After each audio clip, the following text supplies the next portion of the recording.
Welcome to Crime Curious. I'm Charnell. And I'm Megan. We have a very special episode for you today. We had the pleasure of speaking with the parents of the victim.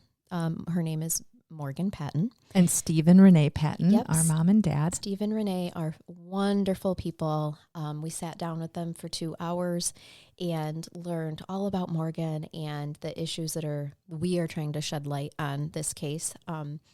And so the last time we did an interview style episode, you guys really, really enjoyed it and gave us some amazing feedback. So we want to make sure that we're sprinkling those into other than just our regular cases that we're putting together. So I'm interested in hearing some of your perspectives as well.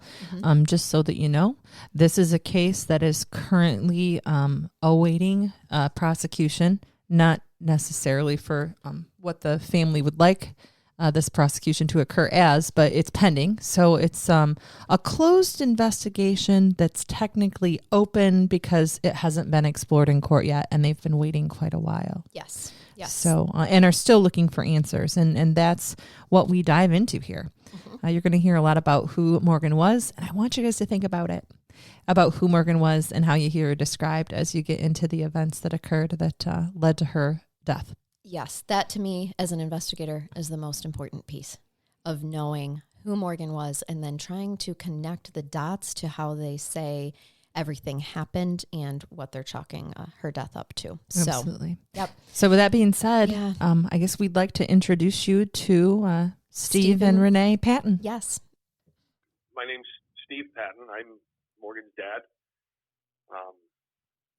Morgan, as you read, Morgan was our only child, and we knew soon after Morgan was born that she was going to be our only child, and I think that the three of us bonded with that knowledge in a way that's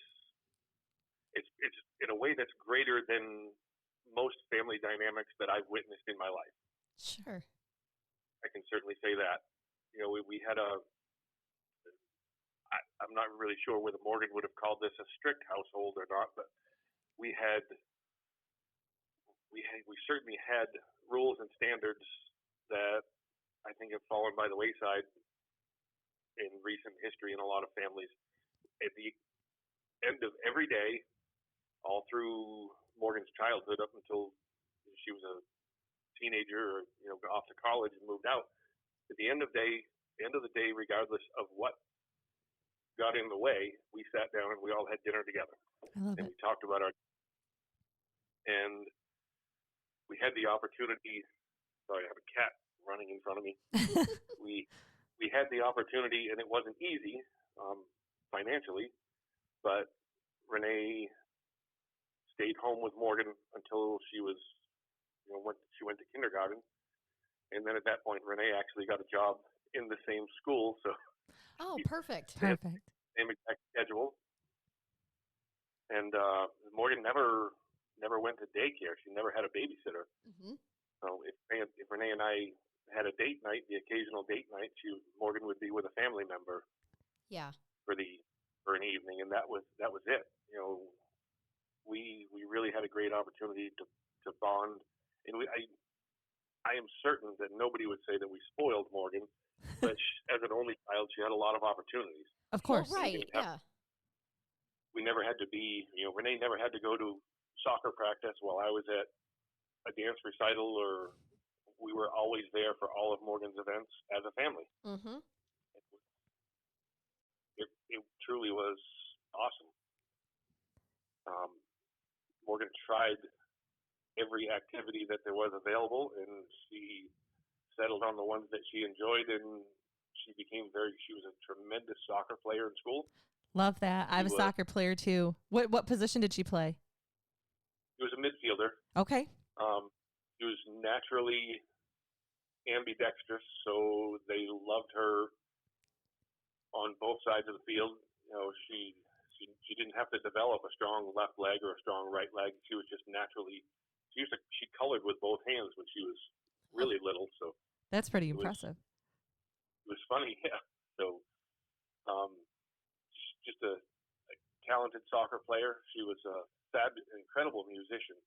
She took piano lessons from the time she could sit on a bench until she went to college, and it was incredible to hear her play. I used to love sitting outside with the windows open in the house and hearing her play in the house. I would stop what I was doing and sit and listen and just think,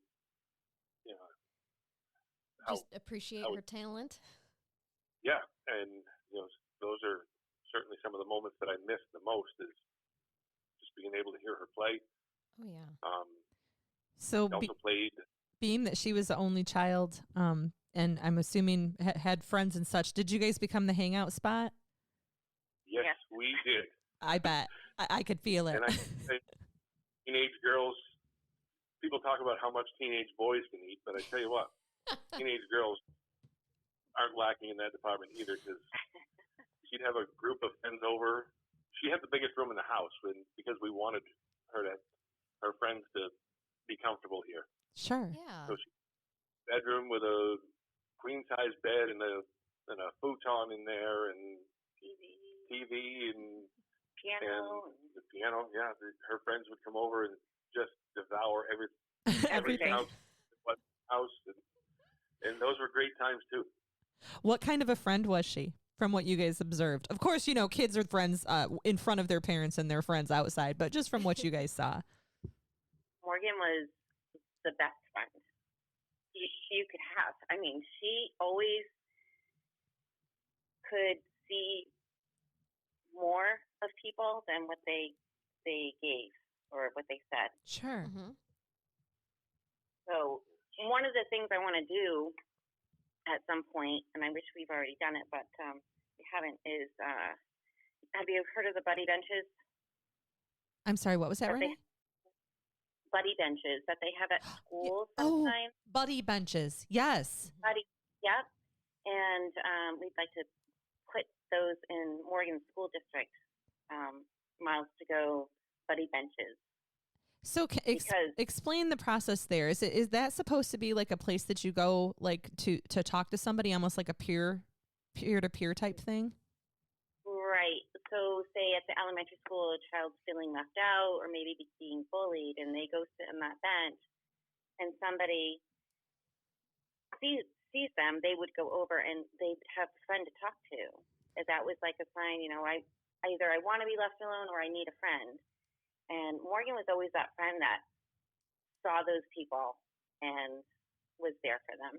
I love that. Mm-hmm. And what a great way to honor her memory as well. Yes, she was the friend that we would be going to an event at the school, all through school, elementary school, high school, and she would say, well, we need to pick up this person and that person, and they don't have a ride. We have to get them. So 35 miles out of our way to make this trip and drive the bus, basically pick everybody up. But of course, she didn't mind. No, she didn't mind. That's great. Wouldn't have it the other way. And and so we always followed her lead there, because Morgan, she could see the need, and it was frustrating because a lot of times we'd pick those kids up and their parents are sitting there doing nothing. Right. But Morgan knew that if we didn't get them, they weren't going. They wouldn't get to go. Yep. Oh yeah. My husband and I do a lot of that transportation too. Yeah. One of my favorite stories from one of her friends is from Sophia, and Morgan got her driver's license, and at 17 we helped her get a car, and she was responsible to go pick up Sophia, who lived not very far from us, on the way to school. And it was snowing, and it was yucky, and it was icy, and Morgan gets to Sophia's house, and Sophia comes out, and she slips and she falls on the ice. And she was really upset to begin with because her cat died. Oh. And Morgan gets out of the car, walks around the car, lays down next to her. Oh. Laid down on the ice and said, Sophia, what are we doing? Sophia told her cat. So Morgan just laid there on the ice with her in complete silence for for a minute or two and then said, how about we go to school now? Oh, I love that. Well, Steve and Renee, we've both successfully just fallen in love with your daughter. Right. Yep. So what an amazing human. Some kids don't have that empathy at that age, and it doesn't mean that they won't be great adults later, but to be able to empathize like that young, what an impressive young lady. And just to know she needed to just meet her friend in that moment and be with her that at that age is very unique. That's amazing. Renee, did your daughter, did she date at all in high school? I consider myself a kind of a strict parent too. So there was an age before they were allowed to go alone with a boy, but just kind of in terms of her dating, if at all in high school. So yes, we did date in high school. When I was growing up, the rule was you don't go on a date until the person who wants to take you on the date comes over for dinner. Love it. And so any boy that wanted to go on a date with me had to do that. So we implemented that with Morgan as well. We had to at least meet them and have eyes on them before any dating was happening. Yeah. Oh, yeah. And she had a curfew, and she was responsible. And I feel like she had one serious boyfriend in high school. Other than that, I think it was more like groups of people that they would go out with, and Yeah. boys and girls, and but we did have one serious boyfriend in high school for a couple of years. And can you describe the town that she grew up in? And do you guys still live in the same town? We do. We live in Bradford, New Hampshire, which is the teeniest, tiniest little town, but it was such a beautiful community for Morgan to grow up in. It was very tight. All her classmates from preschool on throughout high school were very, very close. This one particular group, and I feel like because we're detached from the school system and things that we would be doing with Morgan, when she was little, that the town isn't quite the same like it was then. But it doesn't feel it to us anyway. It doesn't feel it to us. We're not hanging out at the ball field. Sure. Right. Anymore. I hope it feels the same as it did for us to parents of young children now, but we obviously don't see it as much. It is. Morgan was a writer. She was reading and writing at a very, very early age, and she wrote a short story about this town, and it's called Where I'm From. Uh-huh. It's amazing. It's amazing. I'll have to share it with you. You should, and we would be happy to post it too, just so people can see that. Yeah, if you guys are okay with that. So, you guys are super close, obviously. When did the college talks start? Like where she was going to go and what she wanted to do, what her plans were? Yeah, so that really started. Obviously, her plans changed, but she was pretty motivated. That on my side of the family, Morgan was going to be the first to actually earn a bachelor's degree. Oh, wow. And she was motivated to do that from the time she was probably in like second or third grade. That was going to happen. And obviously, when she went on to law school, Renee and I were both just blown away. But I think that when Morgan went to sixth grade, when she was in eighth grade, she actually talked to us about going to a private high school. Oh. And she put up a very strong argument for why she should go to that private high school. To be completely fair with her, we said, all right, let's take a day and we'll visit Proctor Academy. That's the private high school, and we'll sit on the class. We will meet the staff, look at the grounds, but you have to give the same. We're going to do exactly the same at Kearsarge High School, which is where she would be going in the public district. Same high school that Renee and I both graduated from. We said we're going to do the very same thing there. Yeah. We are from similar towns and backgrounds, Yep. you guys. So my kids all go to the same school that I went to and graduated from too. Nice. So we did. We visited both schools in one day. We spent half a day at Proctor Academy and the other half of the day at Kearsarge High School.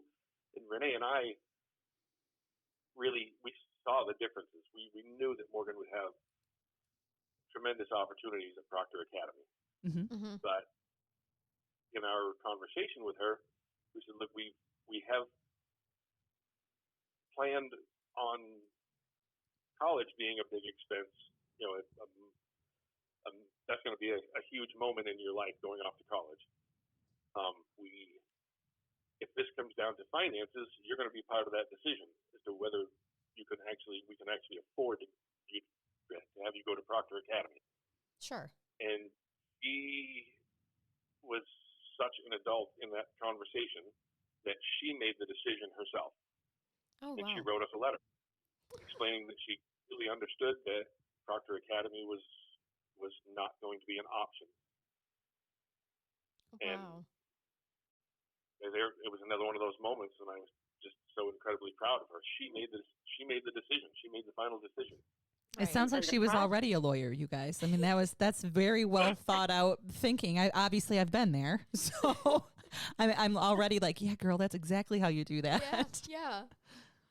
I currently have a 14-year-old that's in 8th grade going into high school, and I'm trying to picture him writing a letter explaining this way. And I just don't think that he would have be as articulate. That. Yes, most definitely not. No, that's wonderful. What year did she graduate? She graduated in 1995. Okay. So your daughter would be the same age as me then. I graduated in 1995 from high school as well. She graduated in 2014. I'm sorry. Oh, God. Oh. Okay, so she's much younger. That makes more sense. I'm like, okay. She was born in 1995? She was born in 95. Yeah. That makes more sense. That makes more sense. I'm like, this case is older than I thought it was. Shoot. No. Okay, born in 95, graduated in 2014. Yes. Okay, wonderful. Can we assume that she was a model student as well? She was a great student. Her only, I wouldn't even call it a fault, but she really didn't see the point in doing some assignments when she already knew the answers, Yes. Well, it's wasting my time. Mm-hmm, I'm like, teachers see your work, and so she was brilliant in many departments, and like I said, she was writing and reading very young, and she just wanted more of a challenge. I think she outgrew high school long before she graduated. Yeah, sure. She was the oldest in her class, but she missed the cutoff date by hours, actually. Oh, gosh. So she would get bored. She was an A/B student and she was not one that was constantly on top of her schoolwork.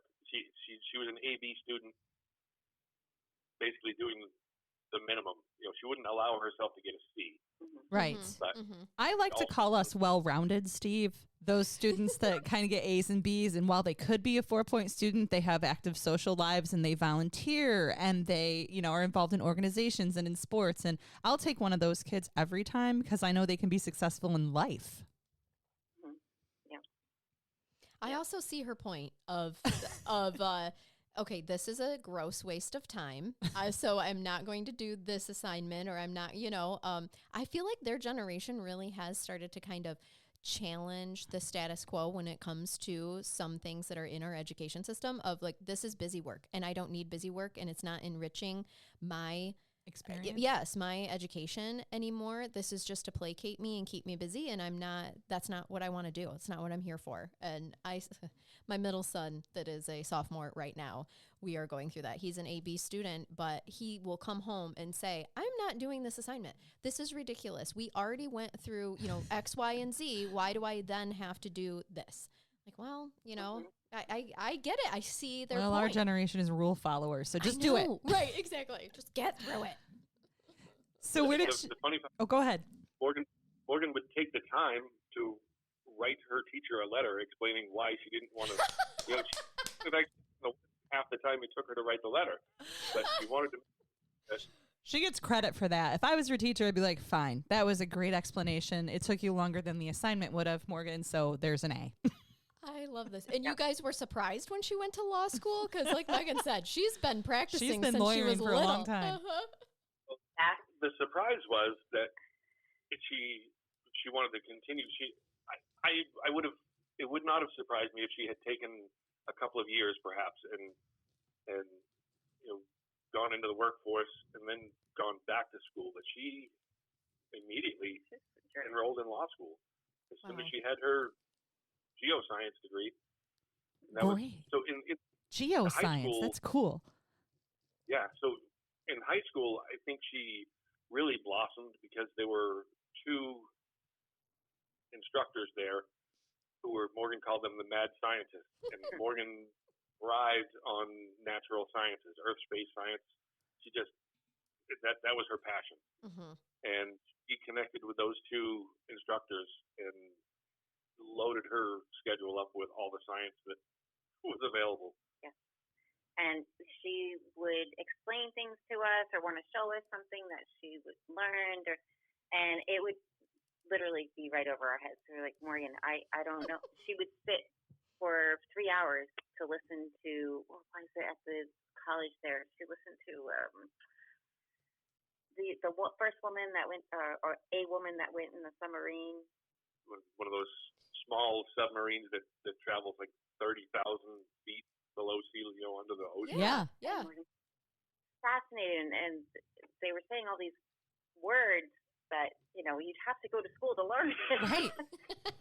And Morgan understood everything that they were saying, and she just thrived on new information and thinking processes. And, she didn't get into a lot of trouble as a teenager. She would get in trouble, in trouble could be being disrespectful or normal. Right. You have to do this, that, and the other thing before you can go to the dance. And then if you choose not to do it, then you don't go. And this goes back to the letter writing. And she said, nope, you can't go because of whatever happened. And then we would end up getting a 3-page letter explaining why we should let her go to the dance. Oh, I love that. And that's normal developmental life lessons, that you're teaching. You just don't usually anticipate to get an essay back about why your parenting choice is wrong. It's great. Yeah. Oh, that's the best. So where did she end up going to college then? Her freshman year of college, she went to Colby Sawyer College, which is 15 miles away from us. Oh, great. And she got a great scholarship there, and she made the varsity soccer team as a freshman. And then her first choice was to not play soccer when she saw the schedule. Mm-hmm. She said, well, we're going to be hopping on a bus on a Thursday for a Friday game in Connecticut, and when am I going to get my schoolwork done? Mm-hmm. Okay. Mm-hmm. My jaw dropped. I said, well, had I known that your last high school soccer game was the last time I was going to be able to watch you play, I think I would have been sad then, but I'm sad that it was a great choice for her, but right. But you didn't get to sit in the moment and say and appreciate this is the last time I'm going to watch her play soccer, right. And because you didn't know at that point in time. Yeah. But then, so she finished her freshman year at Colby Sawyer, and when she came home, she came home a lot of weekends because, like I said, it was 15 miles away, but her scholarship required her to live on campus. Oh. Mm-hmm. And came home a lot of weekends with a group of 18-year-olds who could eat more than 14-year-olds. My mom will eat. My mom can cook, she'd say. We're going to feed all of you. Load up 2 cars and take over the house for the weekend. Mm-hmm. I actually made turkey dinner, and I think we had 2 turkeys. I made Thanksgiving dinner, and she had a whole bunch of friends from college come and eat and have dinner. Oh my gosh! They couldn't with their families. Yeah. That's amazing, that is though. amazing. She was doing the same thing she did in high school. Mm-hmm. She basically adopted all of these friends and said, "Okay, come back to my place. Mm-hmm. My parents will feed you and treat you as their own. My mom can cook." Yeah. That's a secret I still try to keep hidden from my kids, by the way, on purpose. Right. I don't let them know that I really can cook really big, nice meals. Oh gosh. So what happened? Oh, go ahead. At the end of her freshman year at Colby Sawyer, she came home and said that her exact words were, "There's too many people there just wasting their parents' money. It's distracting." Oh. So she enrolled in online courses at Southern New Hampshire University. Okay. And I was nervous that she wasn't going to get a quality education and she wasn't going to use her time wisely, and that it just wasn't going to be a good fit for her. And I could not have been more wrong. She got a tremendous education that way, and she was right all along. She used her time wisely, and she thrived with that environment. Because it was her education. She owned it. Yeah, she was in more control of it that way. Yeah. Yep. It doesn't surprise me from what you've told me about her that she would thrive in that that type of environment, because she can motivate herself because she wanted to learn. She was waiting to gobble up the knowledge, and that's really what it takes to thrive in an online environment. Did she stay with you guys then once she decided to do the online bachelor's? She did for about a year, and she was working not full time, but she was working a lot, and she was living here. And then in 2016, she went to Cape Cod for a weekend, the weekend of 4th of July, to visit her cousin Jenny, who was managing a restaurant down there. And she came back home after 3 days with Jenny and said, "I'm moving to the Cape. I already have a job." And she loaded her car and off she went. Wow. To be young. Yeah. Right? Yeah. And you guys were supportive. I'm assuming worried, but were you guys supportive of that decision? We were scared to death. Of course. But, it wasn't like she moved across country. She was 3 hours away, and she let us in. She moved, but she let us in. She didn't escape. And we could go down and visit her, and she had a job, and she had her ducks in a row, and she had a place to live. I mean, it was cramped, and it was, the first place Steve and I lived, it didn't even have a kitchen. So, yep, it builds character. And she blossomed. She really, it was incredible to watch her growth when she was on her own down there. It really was. She was on a mission to conquer the world. She became an adult right in front of your eyes. Well, and she was calling me, asking me questions like, "Mom, how do I shop for this recipe? What do I buy at the grocery store? How do I cook a turkey dinner for 40 friends?" That's great. I'm 39 years old, and I still call my mom sometimes and ask her, how long, this is how big this ham is. How long do should I cook this for so I don't dry it out? Google it, Charnell. It's all on the internet now. No, it's better when it comes from your mom. It's true.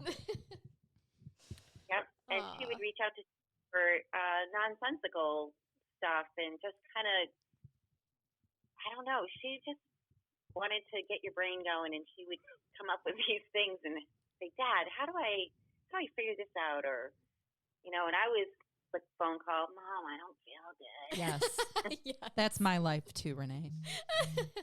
Yep. So very normal. Oh. No, and then she wasn't happy, and I think I tried to do this throughout her whole life was, if you're not happy, change it. And find a way to change it. Find a way to make it better for you.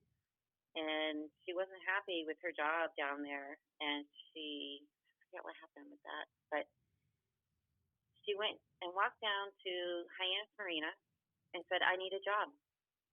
She extended her hand and shook hands with the manager. Yeah. Said, "My name's Morgan Patten, and I'd like to work here." And I'd like to work here. Oh my gosh.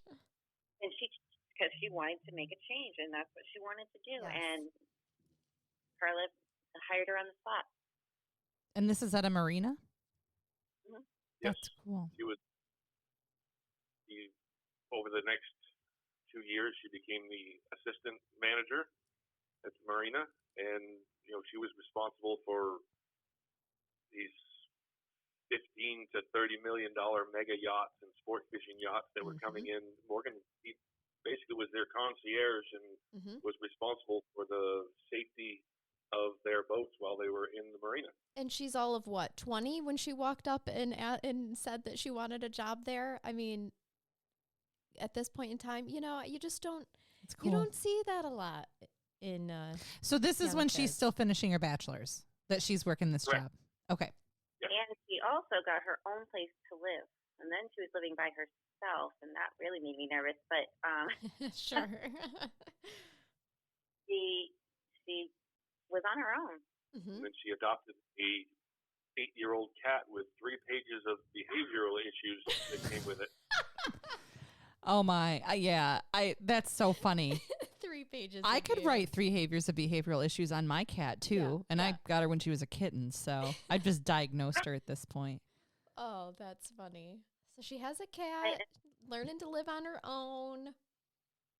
Yeah, and she could have gone out and gotten a kitten, but no, that's not Morgan. She's like, well, nobody wants this adult cat. I'll take this adult cat. This adult cat with a diagnosis.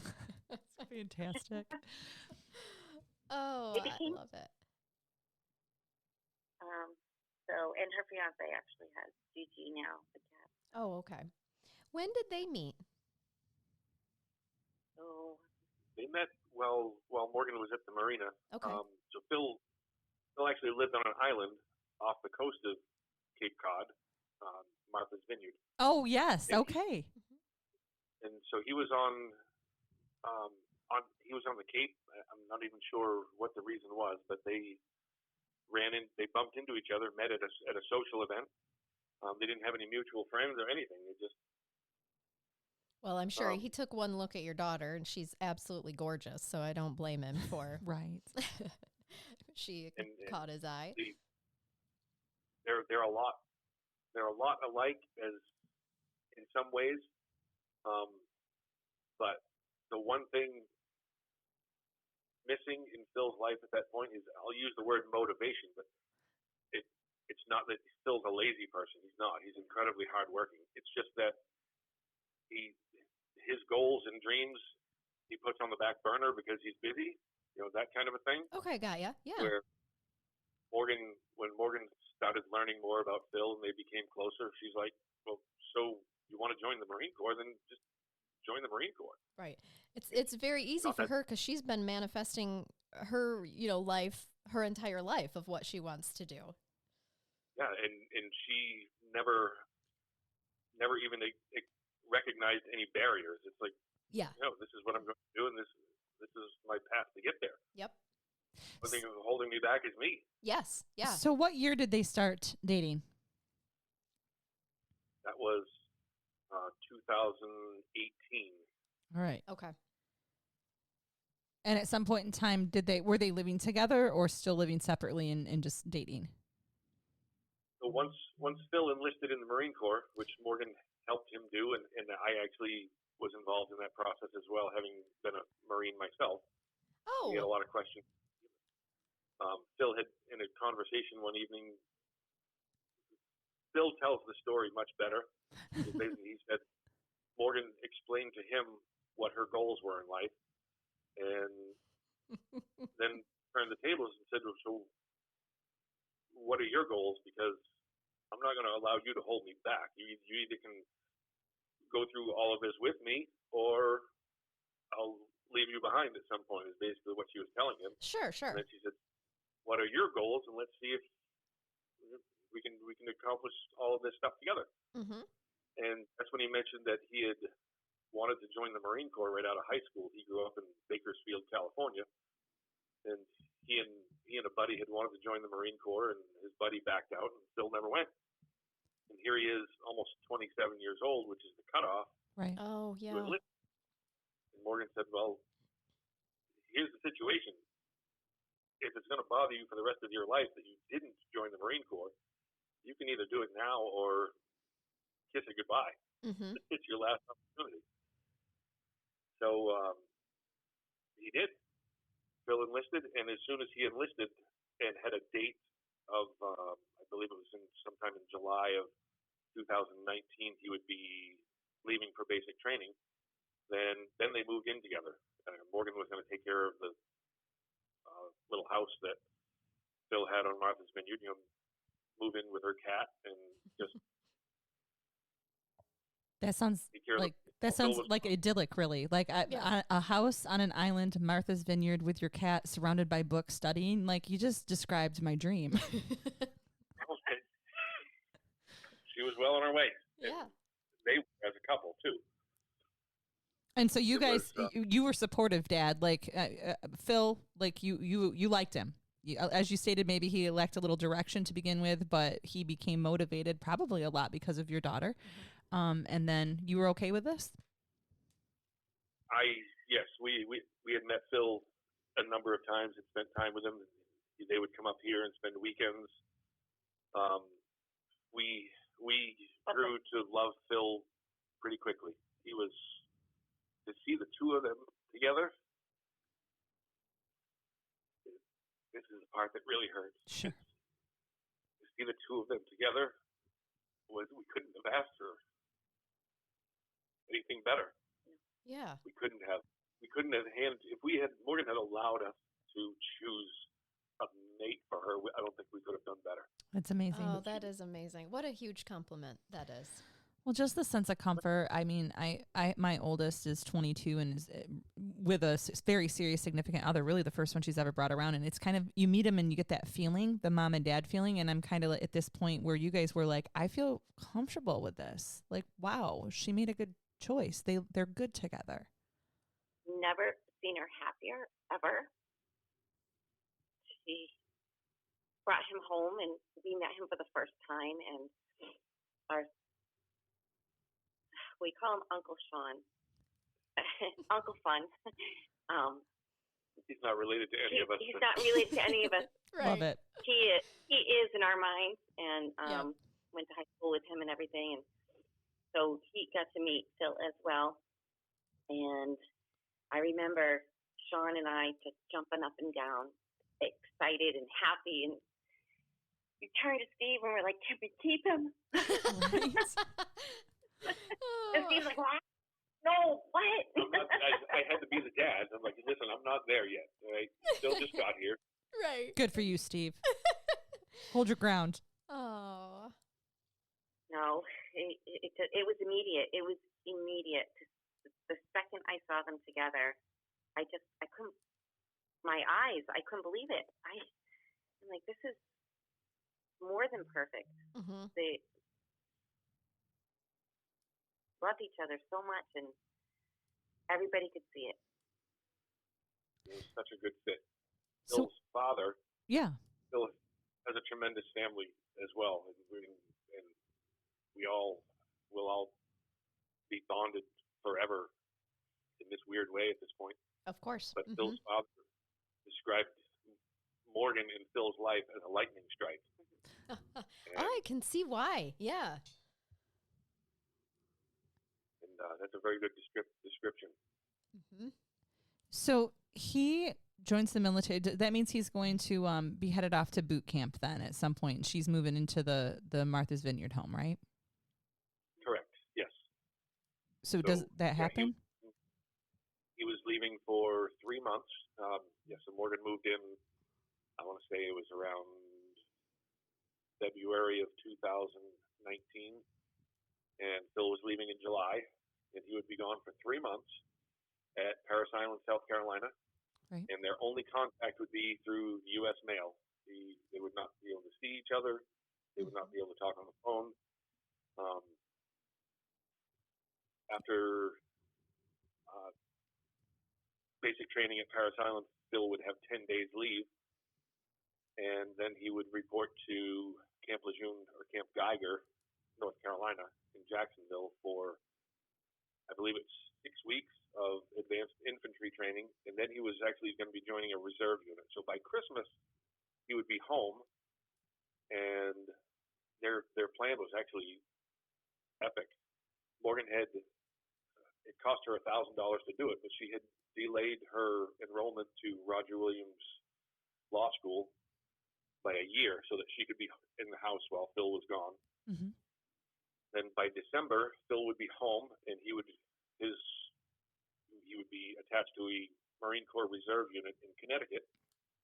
And so one weekend a month he would be gone, and then 2 weeks out of the year in the summer. Mm-hmm. He would. Other than that, he would be back in Morgan's life, and he'd be back to his job as a utility lineman. Oh, great and job. Their plan was to get married once he was home, and Phil could transfer with the company that he worked for into Connecticut, so he would be close to his reserve unit and close to Roger Williams, where Morgan would be studying law. Okay, yeah. And that was their plan. They were going to rent out the little island house for the 3 years that they would need to be gone, and we called it epic. Yeah. Their plan, and it really. Yeah, they had it all worked out. So he makes it through the basic training piece. They're just communicating by mail at that point? Yes. Morgan, every morning as soon as she woke up, she would write Phil a note, a letter, short letter, and every day. Every morning, and then she would drop it in the mail on her way to work. Well, writing was definitely her powerhouse. Yeah. That does not surprise me. All those letters. And she's looking forward to him to he's going to get a week off at some point, right? So that she can, or how long did you say again, Steve? 10 days. 10 days. In October, yeah, Morgan turned 24 October 1st, and Renee and Morgan took a road trip down to South Carolina to watch his graduation. It was a birthday road trip, but the destination was Phil's Paris Island graduation from the Marine Corps. And I flew down. Phil's entire family flew in from California, and we all celebrated his graduation in South Carolina at the beginning of October of 2019. Oh, wonderful. And then Morgan and Phil drove home. It was Morgan's plan. They drove home from South Carolina back to Massachusetts because she wanted Phil all to herself. Sure. For a couple of days. Sure. I understand that. Yep. And then 10 days later, he reported to Camp Geiger in Jacksonville, North Carolina. And where is she at this point once he reports to Camp Lejeune, Camp Geiger? She was back on the island on Martha's Vineyard. But now they can. The setting was a little different there. They could actually speak by phone and sure, and text message and FaceTime and all that good stuff. Yeah. So it was a little more. It wasn't quite as stressful on Morgan not being able to see her Phil. Oh yeah. They were still quite a distance apart. Which is why when Phil learned that Veterans Day weekend, so the weekend starting November 8th, 2019, he was going to have what was called 4 days of limited liberty. Oh, okay. So he would have to be back on base in his barracks at night, but those 4 days, the 8th, 9th, 10th, and 11th, the 9th, 10th, 11th, and 12th of November, his days were free, and he could leave base.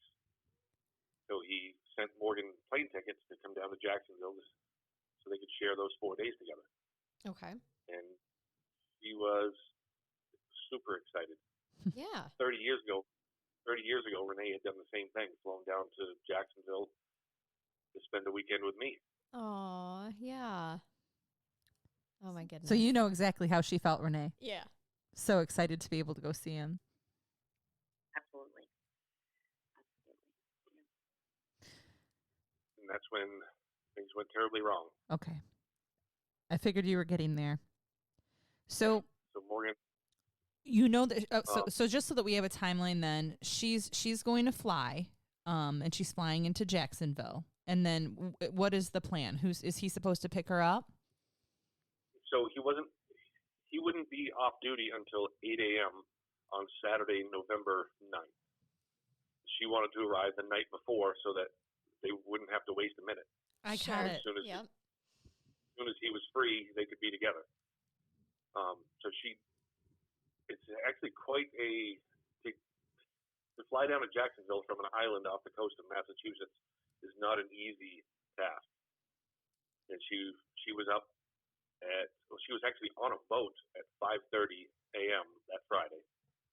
She called me and I was at work, and I asked, "So are you excited for your trip? Are you getting ready?" And I asked her what time the boat leaves, and she said, "Well, the first boat doesn't leave until 6, but I'm already sitting on it waiting." So she had gotten an early start. Oh, yeah. And it's an hour on the ferry to Cape Cod. And then she rode a bus. When she got off the ferry, she rode a bus to Logan Airport. And her first flight was from Boston to New York. And then she took another flight from New York to Charlotte, North Carolina.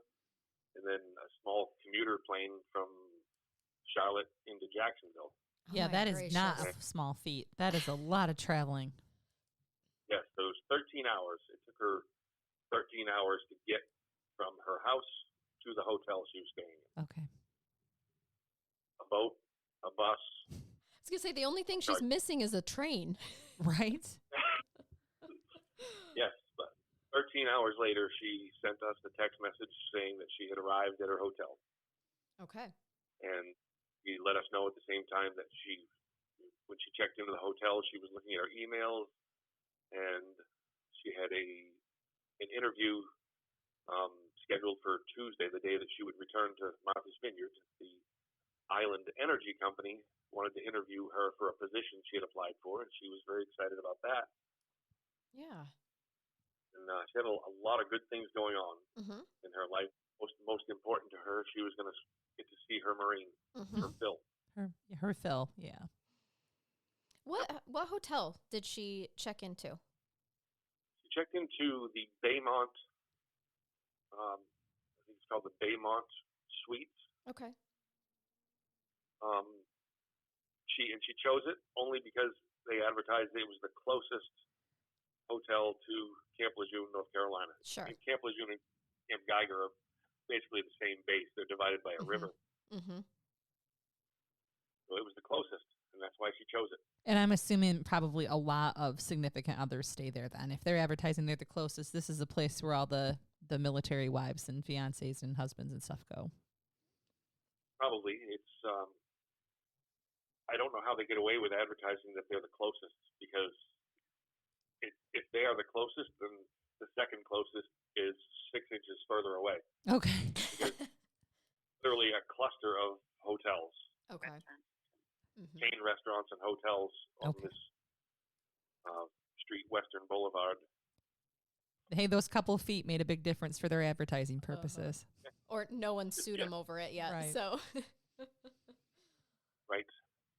But so she checked in and communicated with us that everything was going as planned. What time was this? Did you say already? And I forgot to jot it down. It was I want to say it was 6:10. Okay. 6:50 on Friday evening. All right. Yep. That's what I was thinking when you said 13 hours. I was picturing it somewhere in there. Okay. And she's probably pretty tired at this point in time. She's been through all modes of transportation. Right. And feeling gross, being sure. in yes. all these airports and planes and buses and, just people. I know the feeling. Yep. Me too. She got herself cleaned up and settled into her room and had checked in with us, and she checked in with Phil and a few friends and Phil's parents. She was texting all of us. And then she stated that she wanted to get something to eat. And our suggestion was that she get something delivered rather than go out and about in Jacksonville. Right. And she said that there was an Applebee's restaurant that shared a parking lot with the Baymont Hotel. I was just going to say, I bet it was in the parking lot Yeah, you can because you walk right see to them 'em. all the time set up like that. So you can just walk across the parking lot. Yes, and that's exactly what this was. It was 120 feet from her door to Applebee's. Okay. And so she felt, she told us that she didn't actually, her exact words were, Applebee's sucks, but it's right there. Right. Right. Yep. Like I don't she blame said, you, I Morgan. have hotel gave me a coupon to eat there, so I even get 20% off or whatever it was because she was staying at the hotel. Yeah. And like, she's like me. She's very thrifty. I mean, I would have done it too. Yeah. It's not my favorite restaurant by any means, but I'm going to get a discount and it's not far away. Sure. It's just one night. Yep. Yep. And, she had to eat, and then she's going to go to bed and you feel first thing in the morning. Yeah. So do we know that she made it into the Applebee's? She did. She did, yes. She walked in and she actually sat at the bar in Applebee's. And she ordered a crispy chicken salad and a Sam Adams Oktoberfest beer. Yep. And there she sat there texting with us, texting with Phil. According to one of the bartenders, it sounded as though he was getting a little annoyed because Morgan was just picking at her salad and sipping at her beer and taking up space where he could have been making a bunch of money. But she was just people watching. She loved to people watch. Yeah. Yeah. I do the same thing. I've done the same exact thing and ordered that same exact thing. Well, you're And eating then I alone. right. You're eating alone, and she's an observer. Yep. So there was when she sat down, there were two young ladies sitting to her left, and there was an empty seat to her right, and then there was a couple eating dinner at the bar in this seat adjacent to the seat adjacent to the empty seat. And witnesses have said that there was a little bit of conversation between Morgan and the two ladies sitting to her left. They were, it was described as dressed up, and they were pre-gaming. They were just in there for some drinks, and then they were heading out who knows where. Sure. But there was a little bit of conversation there, and there was conversation between Morgan and both of the bartenders that were working. One of them was actually not on as a bartender, but was doing some work behind the bar. And she just sat there with her chicken salad and her one beer until the couple to her right finished their meal and they left. And then two off-duty Marines were described as cowboys because they were wearing cowboy hats, moved up from the opposite side of the bar, this horseshoe-shaped bar. They left their seat and they took the two seats next to Morgan. Okay. And tried to engage in conversation with her. The stories are very different between the two bartenders. One of them said that it appeared as though everything was normal and they were, he used the words mutual conversation, which I don't know if those two words actually go together, but I understand what he's saying. Engaged in banter, engaged in normal conversation, perhaps. Yes. The other bartender said that Morgan was politely trying to ignore them. Okay. Well, maybe from the other bartender's perspective, a woman trying to ignore you is normal interaction. Maybe we should consider that. That's true. Yeah. So, but the two statements seem very different. Right. And they even get. So they offered the two cowboys offered to buy Morgan a shot and a shot of Jack Daniels. That's what they were drinking. They were pounding shots of Jack Daniels and they each had a beer. Okay. So they were on their third shot of Jack Daniels. They were only in the bar for their tab was only open for 59 minutes. Oh, okay. They're trying to get their money's worth. Yes. Wow. They offered Morgan a shot. One of the bartenders said that he turned to Morgan and asked her if it was okay if they bought her a shot, and she said yes. So he poured her a shot. The other bartender said she was the one that took the order, and the guys offered to buy her a shot, and she said no, but she poured the shot and left it on the bar anyways and walked away. So we don't know if Morgan did a shot or if she didn't do a shot. Maybe they drank her. We have no idea. We have no idea. Right. Oh, the bartenders, is it one male bartender and one female bartender? It is, yes. And the female bartender is the one who's saying that she didn't really seem into this, and then she pours the shot and just like, dude, I'm just going to leave this here on the counter. Correct. Yeah. So they offered to buy a shot. In my mind, that's the way a bartender would handle it. They offered to buy her. She's going to pour the shot because they're there to sell a product. I've never seen a bartender ask somebody if it's okay if somebody buys them a drink. I haven't either. I'm getting a weird vibe from the male bartender or whoever was working. And I don't know if you're going to get there, but do we know if there's a connection with either of these bartenders? Do they know the two cowboy Marines? That was exactly my next question. So he said that he had never seen them before. One of the cowboys, air quotes, one of them was married at the time, and his wife said he was always at Applebee's drinking. Okay. So he knew that, right. Like, you know who the bartenders are if you're there frequently. If you don't know each other personally, you at least know a regular when you see one. Yeah. Yeah, but we don't know. Right. That bartender is actually working at an Applebee's in Texas now. He left Jacksonville rather quickly. Interesting. Okay. So the two different stories between the bartenders, we can't make sense out of. But what everybody does agree on is nobody saw Morgan leave. Morgan, one of the male bartender remembers Morgan. I'm sorry, I want to get the order right. One of the cowboys left his seat and exited the restaurant while the other was paying for their tab. Morgan left her seat and went into the restroom, and then nobody witnessed what happened after that. But Morgan never returned to her seat. She have her purse with her? She did, but she never came back to her seat. That was the only thing that she had in the bar with her was a small. I wouldn't even call it like a clutch. It's a clutch, yeah. Yeah. Did she pay her tab before she went to the bathroom? No. She did not. She never paid her tab. She would never do that. Right. She wasn't planning on leaving. You guys know that, right? Like, if she was planning on leaving the bar when she went to the restroom, she would have paid her tab. Exactly. Yes. And no one saw her leave Applebee's. Correct. No. Is there a door by the restrooms? Yes, that's what I was just going to say. The rear exit at Applebee's is probably 6 feet away from the door to the ladies' room. Okay. And the rear exit at Applebee's, there's no security cameras at all at this Applebee's. That was my next question. Mm-hmm. So there's no security cameras. I'm sorry, not just inside the restaurant, but there's no security cameras outside? None.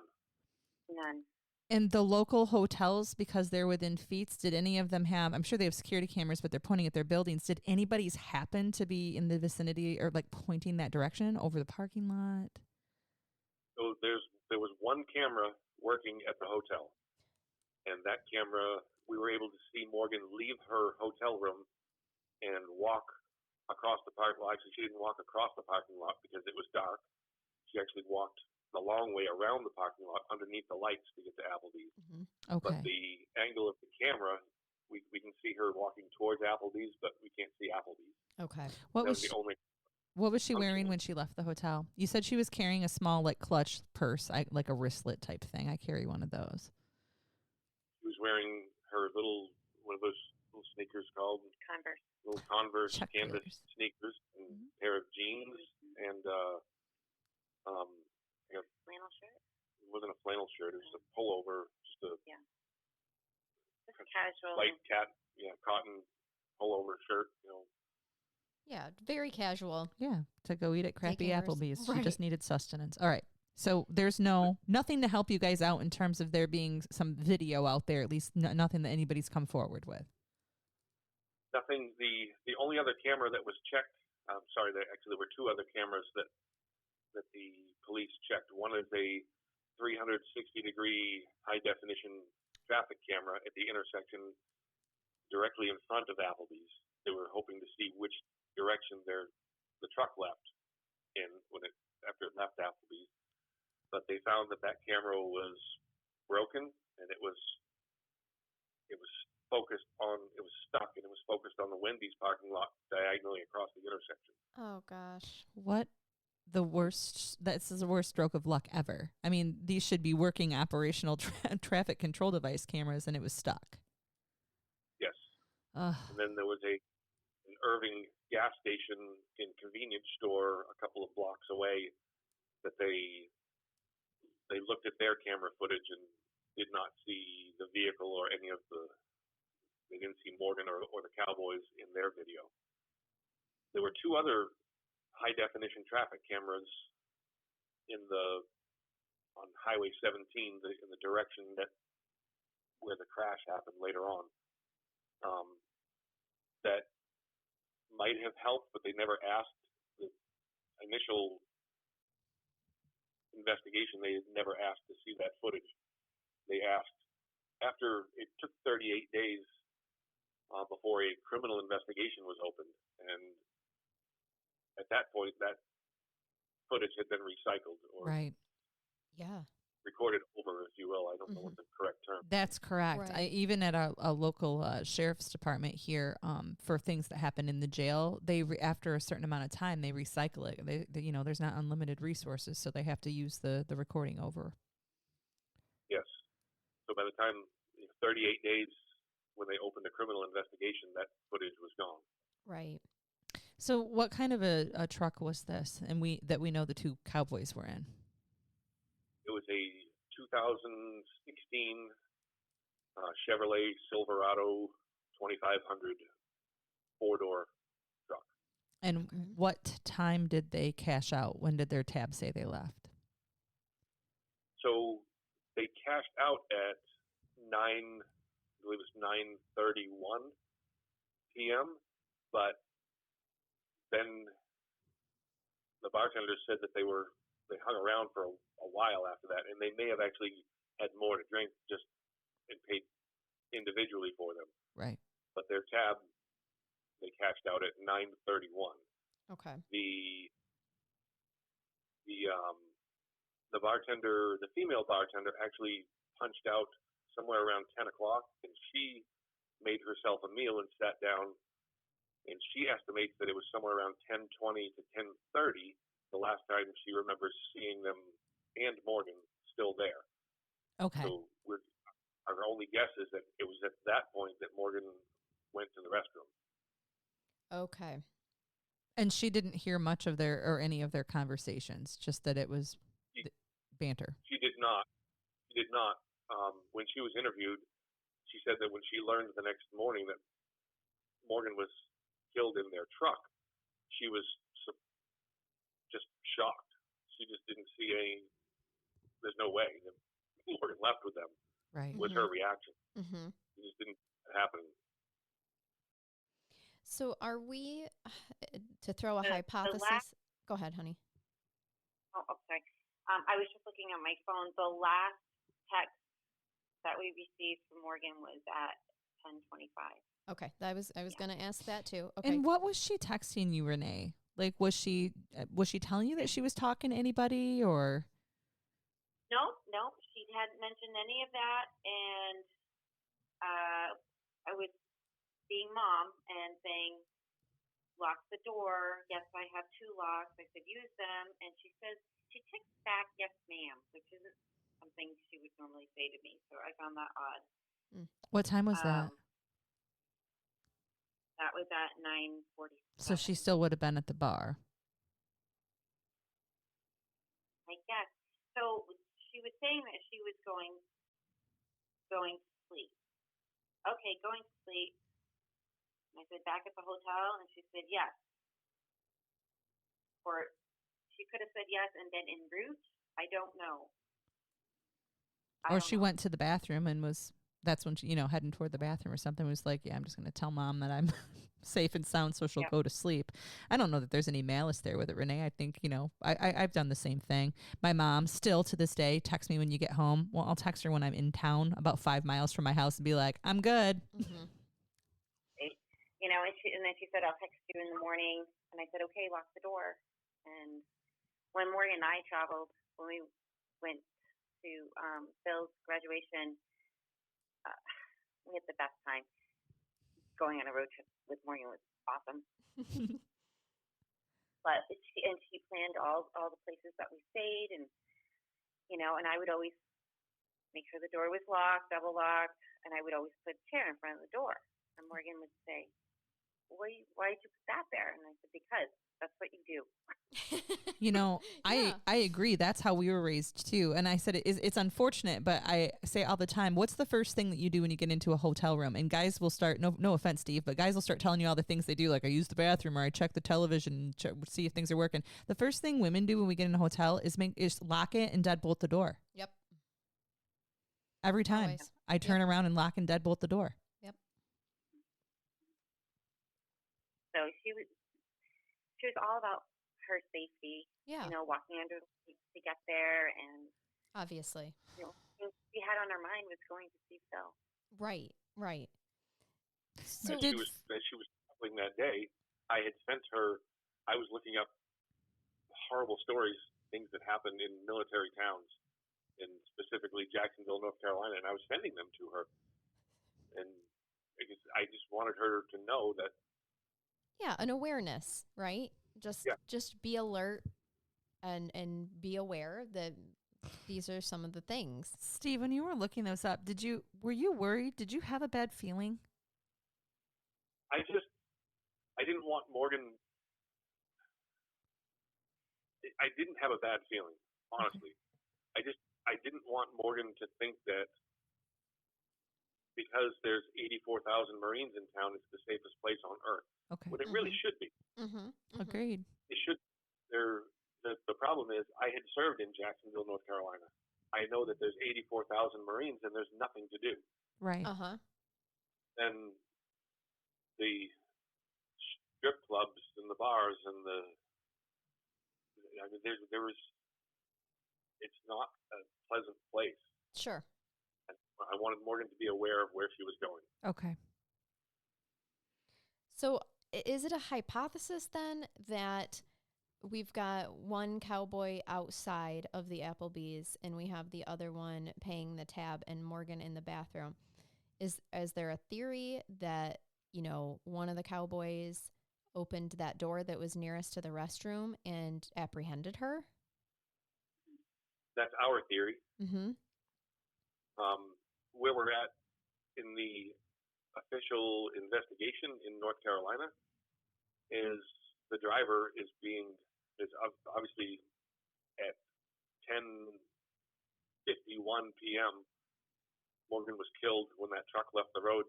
The truck that one of these cowboys owned left the road traveling in excess of 90 miles an hour on a dead-end road 15 miles outside of Jacksonville, traveling in the wrong direction to be going to Camp Lejeune. So maybe explain that part to us. So we know, let's get to theories in a minute, but you tell us what happened next. Like what was the next piece of information that you guys got? You know that she's going to bed. Somebody's reported that she's gone to the bathroom and never returned without her tab paid. So the next information we got, that was the end of our interaction with Morgan that night. Is she was going to bed. Mm-hmm. At 4:30 a.m. on Saturday morning, our local police chief, who is also a friend of ours, woke us up and told us that Morgan was killed in a crash in North Carolina. I said, impossible. She didn't have a car. Right. Yeah, right. So there didn't have a vehicle down there. There are no vehicles other than the Uber that brought her from the airport to the hotel. There's no vehicles involved in this trip. Right. So we didn't believe it. Sure. We said it can't be. That can't be. Right. Yeah. I would have had the same reaction. She's asleep in a hotel room. Yes. But as it sunk in that there wasn't a mistake, Mm-hmm. I had to track down Phil and let him know because he was about to get off duty and go meet her at the hotel. Sure. Oh, Steve, I'm so sorry, you guys. And while I was doing that, Renee was packing a bag so that we could get on a flight to North Carolina. Mm-hmm. So were you able to, this is 4:30 in the morning, were you able to track Phil down? Yes, I was. Typically, to get a message to somebody in a training setting, like I didn't have Phil's cell phone number. I could have called him directly, and I don't know why I didn't have that. But I had to, I called the officer of the day in his training battalion, only because I knew that's somebody that I could, a lot of people without any Marine Corps knowledge I struggled to try to figure out how to get a hold of Phil, but I knew that there was an officer at the training battalion, so that's who I reached out to. Mm-hmm. And when I woke him up, he told me, well, the proper way to do this is call the Red Cross. And I said, I understand that, but I have a very short window to catch Phil before he goes to meet Morgan. So what I need you to do is to walk your ass over to battalion and find Phil Brandon and have him call me. Mm-hmm. And we got in a little bit of a spat on the phone, but he did just that. He went and himself physically found Phil. Good. And Phil gave me a call. And then when was the got on a last plane. time Phil had heard from her? When was the last time he got a text from her? So Phil's last message is very strange. So the crash happened at 10:51 p.m. and at 10:42 p.m. Phil received a text message from Morgan that said, "Did you know that they smuggled drugs onto base in pizza boxes?" Wow. And one of these, yes, it was very strange, really out of character. Phil didn't even respond to it. He thought the same thing. That's odd that he would send that to me. Right. We actually dug up an interview for a high school newspaper in Livingston, Montana. One of these cowboys had done an interview with his high school paper once he was a Marine and once he was working in Jacksonville at Camp Lejeune. And he said that one of his duties was to inspect pizza delivery vehicles because they smuggled drugs onto base in pizza boxes. So if it was her sending the text, this is obviously something he said to her or she heard him say. Or he had her phone. Right. One of the two, yes. What are these two cowboys' names? So the driver of the truck, his name is Hunter O'Neill Wells, and he's from Sisterville, West Virginia. The male passenger, who was also underage and had in his possession a stolen military ID that night, he's the one that purchased all of the alcohol for the two. His name is Charles Edward Cornwall V, and he's from Livingston, Montana. And by stolen, you mean he didn't ask for one of his friends' military IDs, he took it from them? He had one that had been reported stolen a year prior. Okay. Oh, okay. It was in his possession that night. And did they both survive the accident? They did, yes. Okay. So, Steve, can The you driver- tell us, I want to know what the police told you about what had happened in the accident, and then I also want to know what you actually found, because I know you FOIA'd a lot of information on this. Yes. So we were informed that same morning that our local chief woke us up. He gave me a phone number for Sergeant John Edwards from the North Carolina Highway Patrol and said, "This is who you need to call for details." So I called him roughly 6 a.m., and we were told that Morgan was killed in an unfortunate DWI crash, which made no sense to us. Right. Yeah. She was with two complete strangers in a truck traveling in excess of 90 miles an hour, 15 miles away from where she was supposed to meet Phil. I feel like they didn't believe us. They didn't want to hear us say she didn't know them. They took her. They had to have taken her. She didn't know them. And they just really have been less than helpful. Well, we just told them we're on our way. We're going to get there as quick as we can, and then we'll sit down and talk. Yeah. You guys know, and you've heard me talk about it. I think if you've listened to the past couple episodes, there's such a thing as, I mean, it's called investigatory bias. And so when police come up on and we don't police bash on this show, but we certainly can identify when there's been major errors made. And so with investigative bias, Steve, Renee, they see what they want to see. And what they saw was a DWI crash and a person who had presumably gotten into the vehicle voluntarily. So to them, they're going to tell you that. They don't realize that this person that your daughter would not have gotten the car with them. And so they're probably not checking out the appropriate leads at that point because they've already decided what happened. They're not going to look at it as a criminal investigation. They look at it as she was a victim of a DWI driver. Exactly. I've heard it called confirmation bias, and that's the term that I've Same into thing. my head. And so we were told in person, speaking with Sergeant John Edwards, that when Morgan's autopsy was completed and they got a toxicology report back, he said that if her BAC was 0.08 or higher on that report, he was going to assume that she willingly got in that truck. Why? Oh my God, that's so upsetting for so many reasons.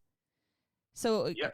You have a murder victim or you have a victim of a sexual assault, and are they going to do the same thing? If you're over a 0.08, you must have consented. Exactly. You just gave me the feels. Like that makes me feel sick as a former prosecutor, because I would never be okay with one of my law enforcement officers stating that. And then, so weeks later, when we weren't concerned because we knew what she had to drink, and Morgan was not a drinker anyway. Right. She had a crispy chicken salad and a beer. And we said, well, it's not going to be a 0.08 or higher anyways, even though regardless of how stupid that statement is. But when her toxicology report came back, her BAC is reported as 0.13. Wow. However, her VAC, her vitreous humor alcohol concentration, is 0.02. Oh. But they didn't give us. All they told us was her BAC was 0.13. So as far as they're concerned, there's nothing to see here. Did they check for anything like roofies? I was going to say, is there Rohypnol or anything else in there? So they did a standard drug panel, but also told us at the time that the synthetic drugs that are popular in eastern North Carolina would not show up in any tests that they could do. Well, that's super helpful. They're aware of them, but not putting them in their test panels. Okay. So we're 3 years later. Honestly, what we've been trying to do is to get a federal investigation to look at this. Pick this up. The FBI, we've spoken to FBI officers here in New Hampshire and in North Carolina, and they said there's nothing they can do unless they're requested to get involved by the local authorities. Right. These two were both active duty Marines, and we've been bewildered that Naval Criminal Investigative Services wasn't involved from the very beginning.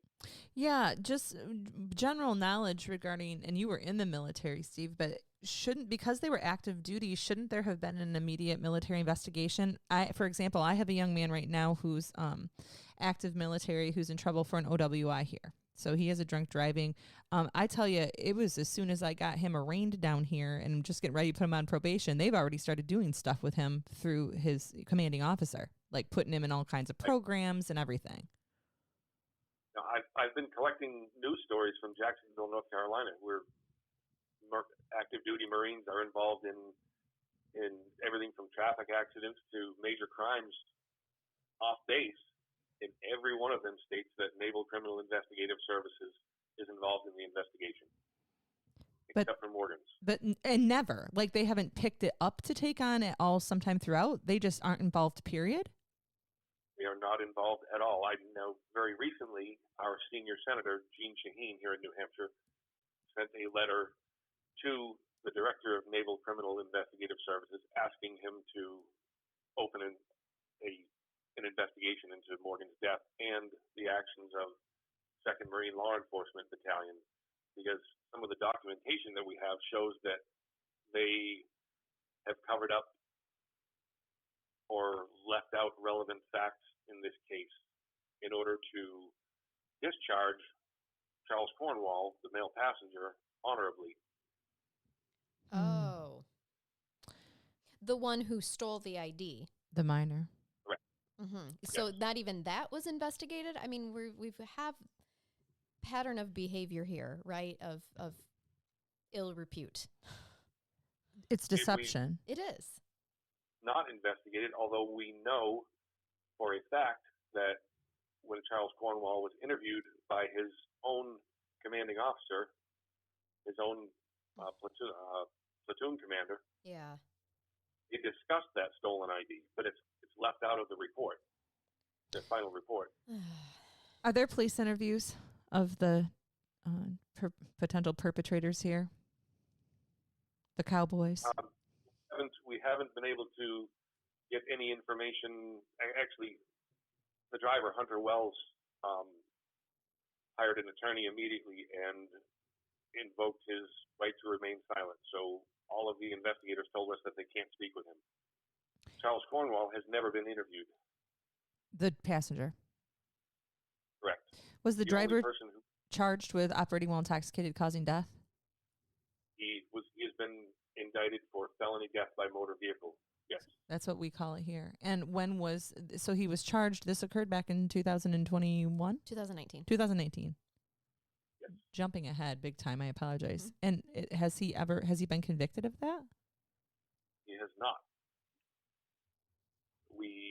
The most recent information we received from the district attorney's office is they're still awaiting the retrograde extrapolation report from the state's expert. Because his blood serum? His blood was taken at the hospital 2 hours and 40 minutes after the crash, and he was under the legal limit. So they're counting on retrograde extrapolation to show that he was above the legal limit at the time of the crash. Right. Correct. Yeah, I'm familiar with those cases. And have you had access to see what the tax came back on him? Or are they calling this an open investigation? We have not. Yeah, they're actually, Onslow County Sheriff's Department said the case is closed. But they also told me that even through FOIA, I cannot get the case file. I'm wondering if it's because they closed it for purposes of, it's closed because it's being prosecuted. And so it's because the DA's office or whoever has it, there still should be some information you can get. It's a little convoluted. So the first detective who was assigned Morgan's investigation, the criminal investigation was opened on December 12th, 2019. And we flew down to Jacksonville to meet with Detective Jonathan Marshburn, who was a rookie detective, but he made sure to tell us that he would not leave any stone unturned. And also told us to feel free to communicate with him, but there may be times that he might not be able to share information with us once we came back home. Mm-hmm. So I sent him maybe a half a dozen emails over the following couple of weeks with thoughts and ideas and questions, some of them. And then I got an email back from him basically saying, leave me alone. Let me do my job. Your ideas are dumb. They won't help me prove kidnapping. So I stopped communicating with him.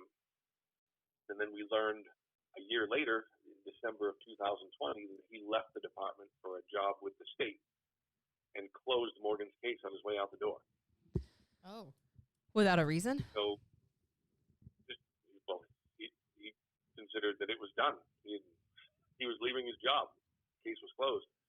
So the assistant district attorney called the sheriff's department and asked that, I can't remember his name now, another young detective reopen the case. Matthew Hipple was his name. So we flew down and we met with Detective Matthew Hipple. And he told us in our initial meeting that the assistant district attorney asked him to reopen the case and then await further instructions from her. So we contacted her and said, what does that mean? Are you running the investigation from the district attorney's office? And she said, no, that must be a misunderstanding. He's free to investigate anything he sees fit, and I will straighten that out with him. They never had that conversation. Oh, really? Oh. He was just had a case file on his desk, but never did anything with it. Mm-hmm.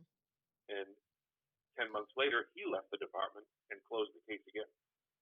Oh, gosh. Can I ask you, in any of these detectives or police or anybody that has interviewed you, have they asked you about your daughter and getting to know your daughter? Because the first half of this podcast, we learned all about who Morgan was. And I think that our audience will agree that we know the type of person that she was. She was not voluntarily there to get smashed, anything like that, and then leave with two complete strangers. Did they appropriately collect that data from you and that information? We shared much information with Sergeant John Edwards from North Carolina Highway Patrol in our initial meeting with Detective Marshburn on December 18th, 2019.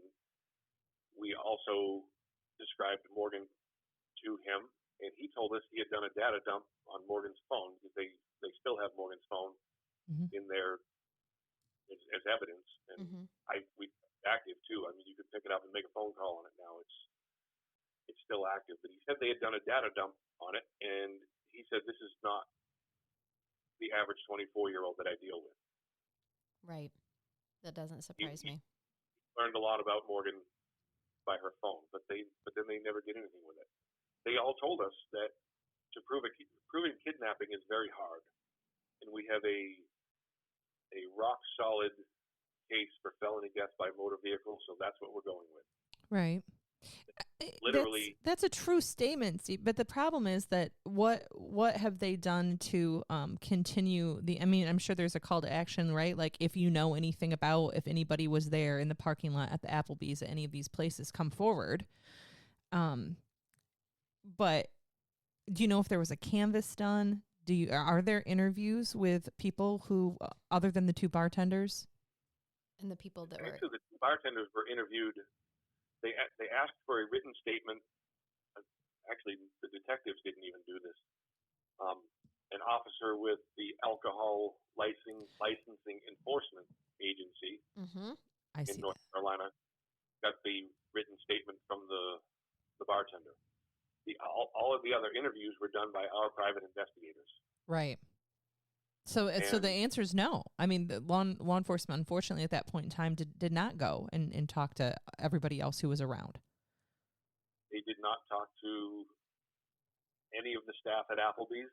They never tried to search out any of the patrons at Applebee's. You know, the two young ladies that we know or were told Morgan was speaking with. Mm-hmm. They never tried to find them. Detective Marshburn called Charles Cornwall, the male passenger, and spoke to him over the phone and asked him if he kidnapped Morgan. And that was the only time any law enforcement agent has spoken to him. He didn't lawyer up that one? He did not. What did he answer? He said he can't remember anything, that he's suffering from retrograde amnesia. From the accident. And we don't know medical records wise if that's true. Did he have a brain injury? Did he have any head injuries from that night?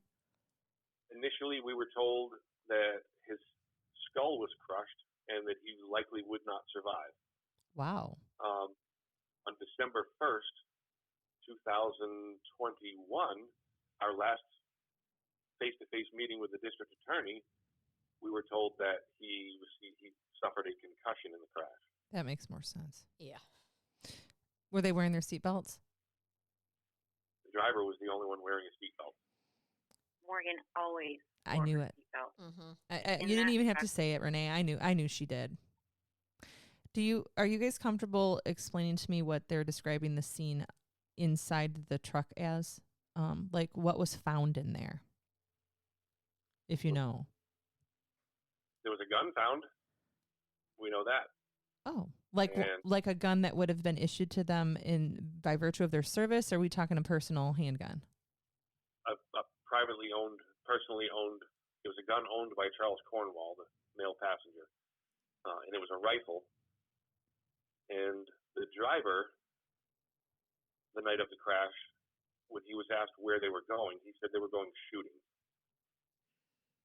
And this is at 11 o'clock at night? After drinking? 11 o'clock. After all those shots of liquor? On a dead-end road in the middle of nowhere. The road literally ends at a 70,000-acre forest owned by the University of North Carolina. Wow. That they were for some reason in a real big hurry to get there, considering the speed at which the vehicle was traveling. Yes. And he never made any statements about why Morgan would have been in the vehicle with them. No. Well, the driver said that that Morgan and Charles Cornwall were hooking up. That's the term that he used. Yeah, nope. Where was she at in the vehicle? We don't know. Okay. We were told that, and this is by the driver's statement, that he was in the front seat, Charles Cornwall and Morgan were in the back seat. Okay. The EMS workers on the scene are certain they're in 100% agreement that she was ejected through the front passenger side window. Okay.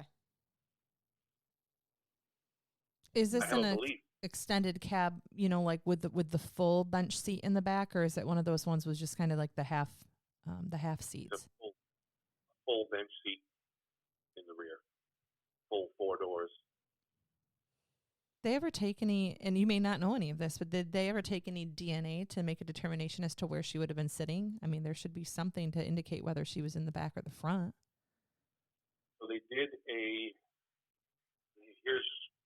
we're going back to the confirmation bias. Okay. They did what they call an autopsy of the vehicle, where they noted which seatbelt had been used and which seatbelt hadn't been used. They noted contact trace on the front driver's side airbag. They noted that the front passenger side airbag had deployed, and in the next box where it says, asks if there's contact trace on that airbag, they wrote not applicable because they were using the driver's statement that they were in the back. Wow. So they never checked it. Right. And then before, as I had stated before, on December 12th was the day that the Onslow County Sheriff's Department opened a criminal investigation. They never had impounded the truck, and the truck was gone prior to December 12th. So he got it. The truck was. So he took his truck back, or his family did. They sold it to a scrapyard, and it was destroyed. The gun, when it was found, was it in the back? The gun was found outside of the vehicle. It was ejected, huh? Yes. That's interesting. I can show you a picture of what was left of the truck, and you would never recognize it as a vehicle. Okay. Of the truck. Steve, I'm trying to think. You're familiar? You were in the military. You're familiar with firearms. Yes. When a person gets ejected from a vehicle, it's because we are a certain weight and travel with a certain amount of force. I can't recall ever hearing of a time where a gun would just be ejected in a car accident, like randomly. Like, to me, that means someone was holding it or had it on their person or near their person. It certainly wasn't cased. It certainly wasn't under where you would travel safely with a weapon or legally with a weapon. Correct. Was Morgan the only one ejected from the vehicle? Charles Cornwall was partially ejected, so he was found with his head and one arm out the passenger side rear window, and his legs were through the back window of the truck. Okay. Morgan was actually they called it partially ejected, so the vehicle, when it came to rest on its side, was on her feet, but the rest of her was away from the vehicle. Okay.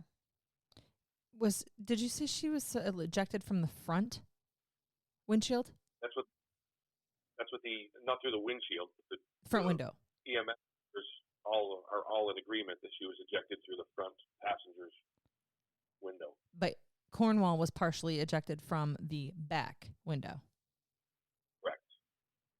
So that's weird because EMS is saying she was ejected from that front passenger side window, yet there's no evidence of trace. At least they didn't check. They didn't check on the passenger's airbag. So we already know that there's conflicting information here, evidence-wise, as to whether or not she was actually in the back. God, man, I'm just throwing out speculation now, but it sounds to me a lot like she was in the front passenger window and perhaps somebody was behind her. Holding a gun?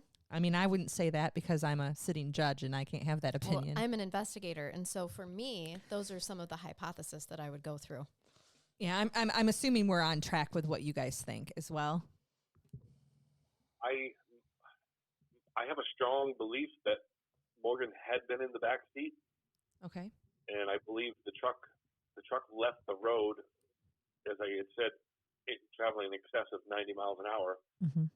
I think the truck left the road, and I'm going to use blunt terms because Morgan Patten was beating the shit out of the driver. Mm-hmm. Okay. So between the seats, I think something happened in the back seat, and she was fighting with both of them, and she got her hands on the driver. Mm-hmm. Okay. The truck left abruptly to the right as it was entering a right-hand turn, and then recovered and crossed both lanes and hit a tree. And the brakes were never applied. Yep. Yes, I agree. Yeah, I agree. Yeah, definitely. In terms of reasons that you would have all of a sudden, and if his BAC truly, I mean, if it truly wasn't off the charts at the time that he left, and then you have the evidence of where the skid marks are and how it goes off the road, it would seem that there would have been something that caused that event. And in your opinion, Steve, it's from the event inside the car where she was beating the shit out of him, trying to get away. Mm-hmm. That's what I believe. Mm-hmm. Well, and even if you, I mean, I'm not distraction at vehicle. Yeah. And I'm not an expert here, but I mean, people can be in the back seat and eject through the front. Oh, as well, sure. you know? Yeah, absolutely. And it just depends. I wasn't sure how, did it roll? It was going 90 miles an hour, so you're dealing with some major force there. Right. When they did the autopsy, was there any, I know obviously it's such a traumatic accident that happens with your body when that occurs. Did they think to her, did they check like under her fingernails or anything for any type of skin or any evidence that she was fighting? Yes. They did a full rape kit. Okay. There's no evidence of sexual assault, but they did find, the wording is there are 3 contributors to the DNA under the right fingernails of Morgan's hand. The first contributor obviously being Morgan. Mm-hmm. The second and third contributors, as far as the state crime lab, as far as their capabilities, were able to determine that one is male, the other unknown. Okay. And she's predominantly right-handed? She's both. Both. I mean, predominantly. She normally would write with her right hand. Okay. Yeah, that's how I do it. You can do everything else ambidextrously, but you usually have one hand you like to write with. Right. Okay. Just thinking in terms of what she would go for, what she would use to defend herself. And that gun piece is very interesting to me. The fact that it ended up outside of the vehicle. I'm with Megan. It's just odd. And have you had any personal conversations with the prosecutors on this? They know what your theory is. Yes. And is there indication at this point simply that they don't have probable cause to charge it? Yes. So we've actually, all of the information that we have dug up and all the questions we've dug up, we've just continually asked them to take the next step and actually investigate how Morgan ended up in the truck. And their response is they don't care how Morgan ended up in the truck because they're prosecuting a felony death by motor vehicle. And they have all of the evidence they need to do so. They don't care how Morgan ended up in the truck. Okay. But there could be more than one crime have happened here. Yeah. It would be interesting to know if, do you guys have you hired a private investigator? We've had two private investigators work on this. One worked solely around Jacksonville, North Carolina, interviewed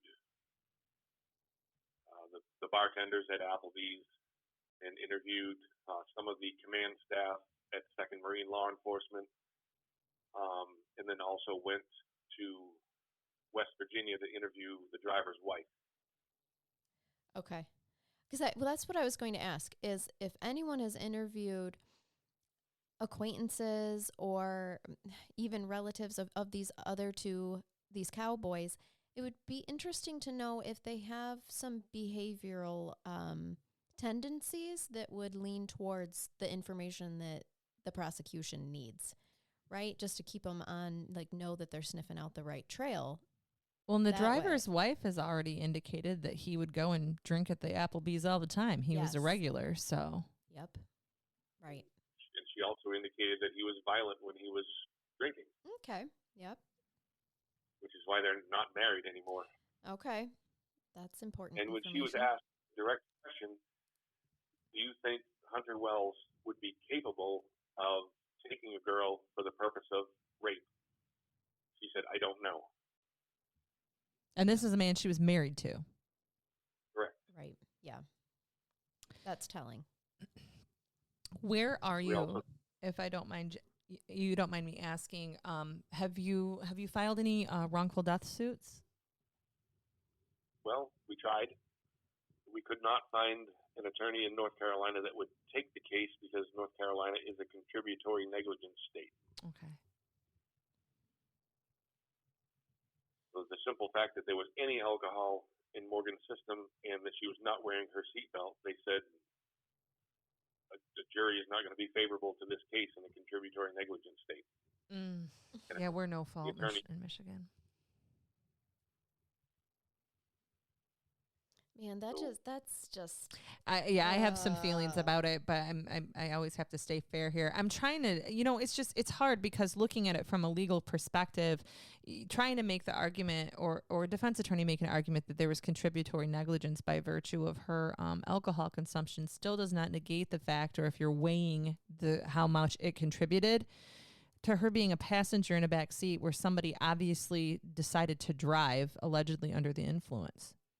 So with, contributory negligence, I mean, was she more negligent than the driver to negate some type of an award? And I know you guys aren't looking for money. That's not the point of wrongful death suits. I try to tell this to people all the time. Look at the freaking O.J. Simpson case. He got acquitted of murder, but he lost that wrongful death suit. We were just hoping to depose everybody involved. You got it. And that's exactly. And the reason I asked is I was going to ask you if there are any depositions from there as well. No, we were denied by every attorney that we spoke to. Well, there's any of you practicing in North Carolina who might be interested. Yes, we can help you. Yes. We can help get you some info here. Contact us. We'll put you in touch. Oh, my goodness. Yeah. So, can you tell me? I haven't asked a lot about Phil and what happened. What was his response to all of this? Phil is still as outstanding as he ever was. And he is here every minute that he can be. And he is, the three of us are in this together. Phil is, we worry about him. He's a young man. He's got his whole life ahead of him, but he has suffered an immense loss that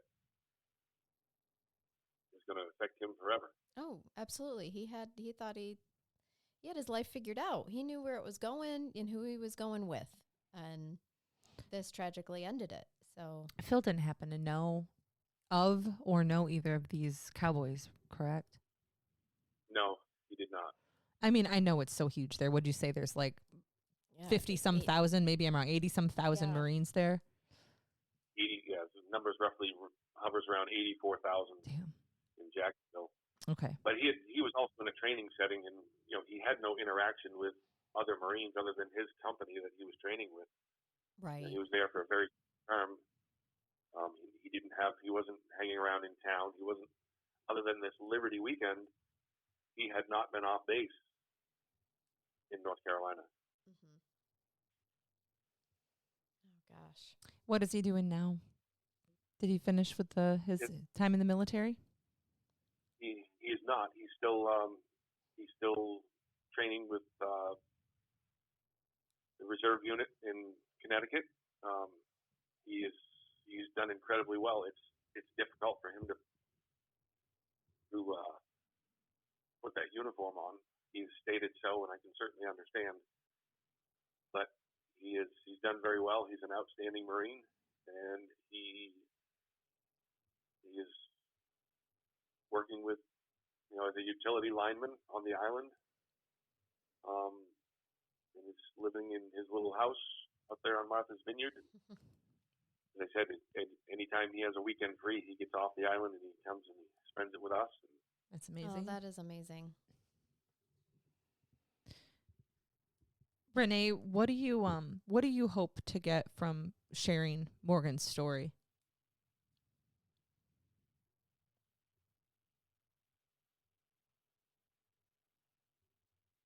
Well, certainly justice for Morgan, and hopes that something like this doesn't happen to somebody else's daughter. Mm-hmm. By putting away bad guys, getting rid of them, like they're free, they're living their lives, and they ended Morgan's, and it's just not right. Mm-hmm. Do you guys have something set up, like a Facebook or a web page, anything like that our listeners can go to? We have morgansmilesToGo.com. It's a blog that we started, and there's so much more that we'd like to add to it. And it tells a little story. There's so much more to tell, and that's the other thing,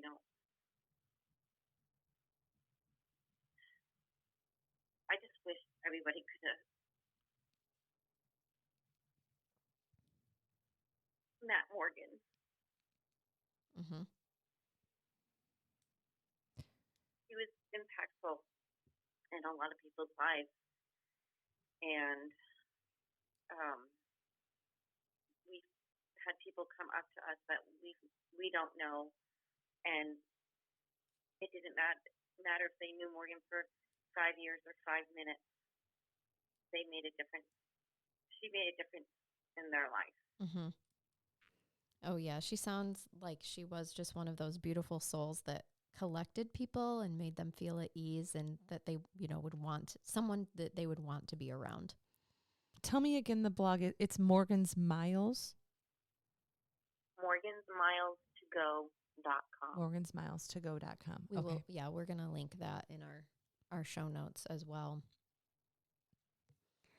And I can certainly see why you guys want to hit the presses and go and get Morgan's story out there, because it does seem as though there's a lot more work to be done on this. And even though Megan explained from a legal perspective of why, okay, they understand the kind of, what's that charge, Megan? Here it's a OWI, or reckless driving, causing death. Yeah. Yours is a felonious driving, correct? Correct. Yes. So, Steve, in terms of, Renee wanting justice, what does justice look like for you? You know that there's this felony charge, which is obviously what they're going with. Is just justice for you having the kidnapping piece added to it? Yes, we both want. we want the correct charges for the crime that we wholeheartedly believe was committed. Absolutely. Yep. And what's more important than that to us is that the truth be known, Mm-hmm. and that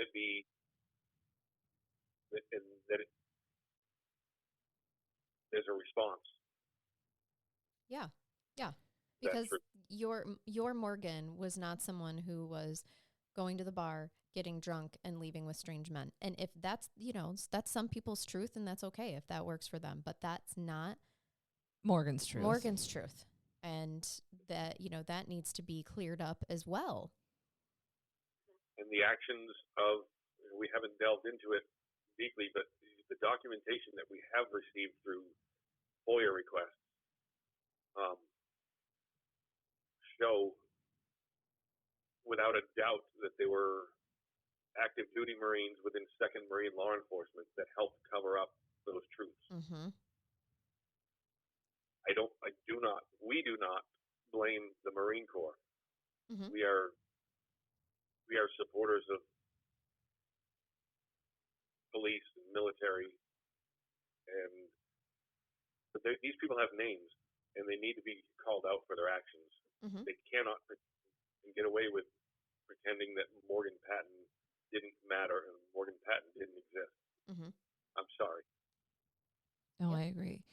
And things that I would have, we have no control over is just how those military tribunals, how military law works. I'm just shocked knowing the small amount that I do about it, that there isn't some type of, was there a court martial? Was there anything?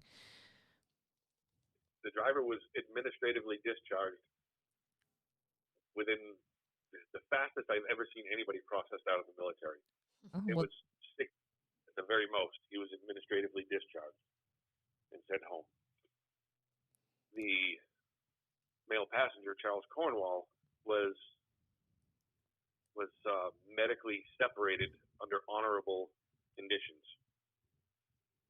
Because they're considering him a victim of the quote-unquote drunk or reckless driver. It's still correct. He is considered a victim. Yeah.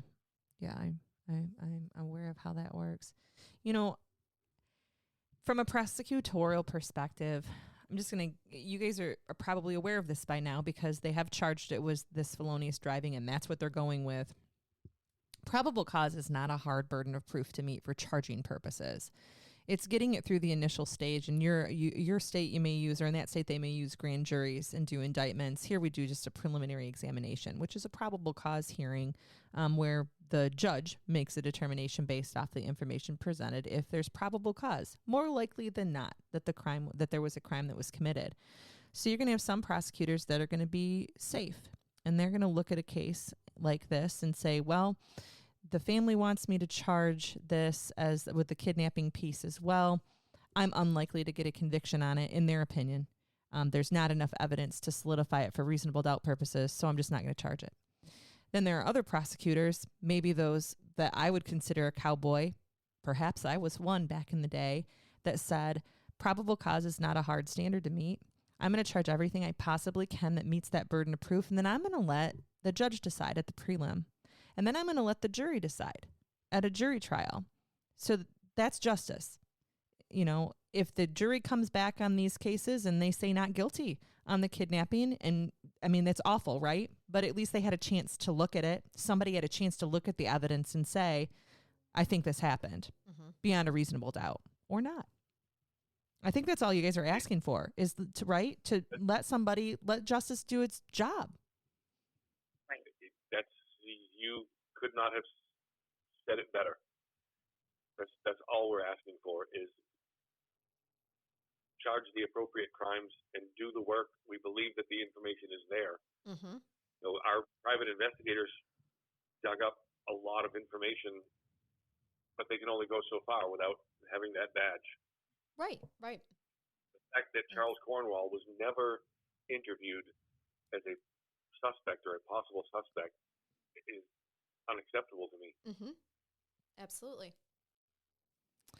Well, I wish you guys the best of luck on this. Now I'm going to be thinking about you constantly. This is similar to Molly's case with me, where I'm glad you guys have a charge. Like there's something that's happening in the criminal justice system on your case.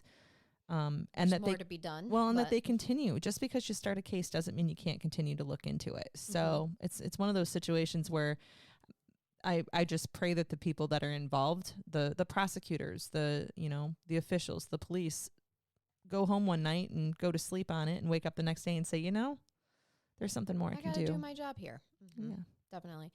Will you guys keep in touch with us to let us know the progress of things? Because our audience is very intimately connected with us. We have a big following, but they reach out and write us all the time, and I know that they will want to follow any updates with for Morgan. Mm-hmm.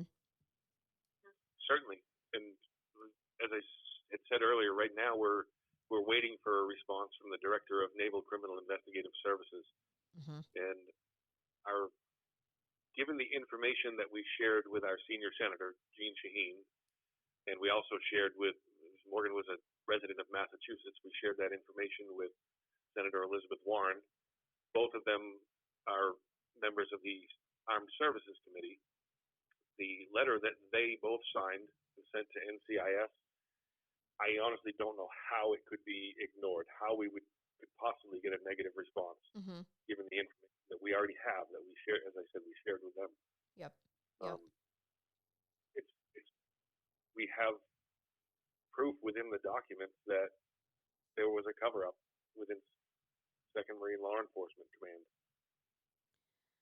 And I think if that federal agency will take up this investigation, we can blow it wide open. Yep. Where what should have been done 3 years ago. Yes. So there's a lot to come.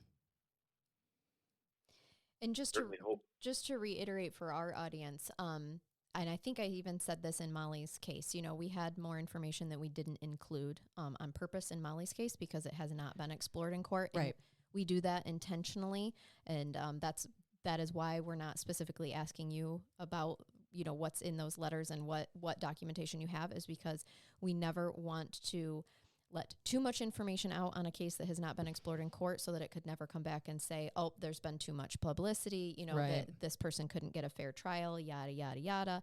So I think that it's relevant and important that they know there is substantial information and evidence to indicate, about this cover up, and that it could absolutely help bring about the right charges that need to be brought here. So I like to reiterate that, because you never know who's a brand new listener, when they click play on that first episode, this might be their first episode listening to us. So I don't ever want people to think that, we're not thoroughly gathering information or whatnot, but there are things that we purposely do have to leave out on unexplored cases.